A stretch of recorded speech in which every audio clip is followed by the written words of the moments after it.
Assalamualaikum warahmatullahi wabarakatuh. Sahabat beriman yang dirahmati Allah. Barang siapa yang membaca Al-Quran siang atau malam 50 ayat niscaya tidak tergolong orang-orang yang melalaikan Al-Quran. Dan barang siapa yang membaca Al-Quran 100 ayat niscaya tergolong orang yang taat. Dan barang siapa yang membaca Al-Quran 200 ayat niscaya Al-Quran tidak akan menghujatnya pada hari kiamat. Hadis riwayat Ibnu Sinni. Kalimat memberi syafaat kepada pembacanya, menunjukkan kehadiran Al-Quran pada hari kiamat sebagai sahabat sejati pembacanya dengan tampil sebagai pemberi syafaat. Pada hari itu, Al-Quran akan tampil mengawal sahabatnya meniti jalan menuju surga. Syekh Abdul Fattah Al-Qadi, seorang ulama qiraat, fikih, dan sastra Arab asal Al-Azhar Mesir menjelaskan dalam bukunya, bahwa syafaat Al-Quran berbeda dengan syafaat lainnya di hari kiamat. Syafaat Al-Quran mencegah seseorang jatuh dalam kobaran api neraka, sedangkan syafaat yang lain mengangkat dan menyelamatkan seseorang dari kobaran api neraka. Artinya seorang yang mendapatkan syafaat Al-Quran, ia akan tercegah dan tidak sampai jatuh dalam kobaran api neraka meskipun ia divonis sebagai penghuni neraka. Sementara orang yang mendapatkan syafaat selain Al-Quran, maka ia diangkat dari dalam kobaran neraka setelah merasakan panasnya api neraka. Adapun 4 bentuk syafaat Al-Quran di akhirat bagi orang yang dekat dengan Al-Quran, yang mencintai, senantiasa mempelajari, membaca, mentadaburi, menghafalkannya, dan berupaya mengamalkan isinya. 1. Al-Quran menjadi tameng dari siksa kubur.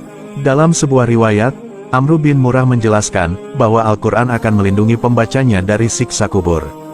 Diriwayatkan, jika manusia masuk ke dalam kubur, kemudian muncul semburan api sebagai siksa kubur yang akan melumatnya dari berbagai arah, maka Al-Quran datang untuk menyelamatkan. Lalu api itu bertanya, "Mengapa engkau berbuat demikian? Demi Allah ia tidak pernah berbuat untukmu." Lalu Al-Quran berkata, "Bukankah dahulu aku di mulutnya?" Maka tidak henti-hentinya melakukan pembelaan untuk menyelamatkan sahabatnya. 2. Memberi mahkota bagi orang tua. Orang tua memiliki kewajiban terhadap anak-anaknya, antara lain yaitu mengajarkan untuk cinta kepada Allah, Rasul-Nya, serta mengajarkan Al-Quran. Bagi para orang tua yang memiliki kemampuan, kepandaian, membaca Al-Quran adalah wajib mengajarkannya kepada anak-anaknya dan membimbingnya bersahabat dengan Al-Quran. Bagi orang tua yang berhasil mendidik putra-putrinya cinta Al-Quran dengan mendawamkan tilawah setiap hari atau menjadi penghafal Al-Quran, maka Allah kelak akan memberikan penghargaan di surga, berupa disematkan mahkota yang bersinar terang bagaikan sinar matahari. Rasulullah bersabda, "Siapa saja yang membaca dan menghafalkan Al-Quran, mengajarkannya, dan mengamalkan kandungannya, niscaya di hari kiamat, kedua orang tuanya disematkan mahkota dari cahaya yang bersinar seperti sinar matahari dan dipakaikan perhiasan yang belum dipakai keduanya di dunia." Lalu keduanya, orang tua tersebut berkata, "Mengapa kami dipakaikan seperti ini?" Lalu diseru pada keduanya, "Lantaran anak kalian bersahabat dengan Al-Quran." Hadis riwayat Hakim. 3. Memberi syafaat kepada 10 anggota keluarga. Di antara syafaat Al-Quran yang ketiga adalah akan menjadi penolong bagi 10 anggota keluarganya yang muslim meskipun mereka telah divonis menjadi penghuni neraka.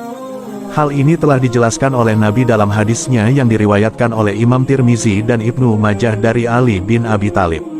Siapa saja yang membaca Al-Quran, lalu ia menghafalnya dan menjaganya, niscaya Allah akan memasukkannya ke dalam surga, dan menjadikannya dapat memberi syafaat kepada 10 orang dari kalangan keluarganya, meskipun semua telah ditetapkan masuk neraka. Hadis riwayat Ahmad dan Tirmizi. 4. Sebagai penentu derajat surga, ayat-ayat Al-Quran ibarat anak-anak tangga yang akan menghantarkan pembacanya pada tangga tertinggi di sisi Allah Subhanahu wa Ta'ala. Keindahan suara bacaan Al-Quran di dunia akan mengusik perhatian Allah serta kerinduan untuk mendengarkan kembali di surga. Inilah yang menjadikan Allah memerintahkan pembaca Al-Quran untuk naik ke tangga kemuliaan hingga mencapai anak tangga sesuai dengan akhir ayat yang dibaca di dunia.